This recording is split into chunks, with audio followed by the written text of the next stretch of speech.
Die 23-jährige Tenin Nana Kouyaté ist dieses Mal auch auf der Bühne. Sie stellt ihre Online-Handelsplattform für Kleinbauern vor.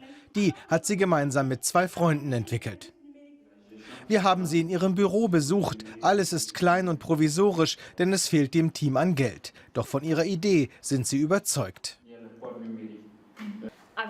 Die Bauern machen mit ihrem Smartphone ein aussagekräftiges Foto von ihren Produkten und laden das auf unsere Agribox Handelsplattform hoch. Oder wenn sie kein Smartphone haben und kein Internet, melden sie sich bei unseren Mitarbeitern und wir machen das. Ziel von Agribox ist, malischen Kleinbauern einen Zugang zum Markt zu verschaffen. Denn oft können die ihre Produkte nicht schnell genug verkaufen. Die Folge: das Gemüse verfault.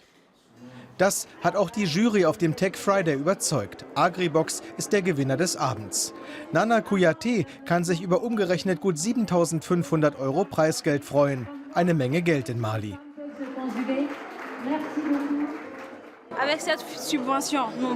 Mit dem Preisgeld werden wir unser Produkt weiterentwickeln. Wir wollen eine Marktstudie durchführen und die wird uns dann helfen, unseren digitalen Marktplatz zu eröffnen.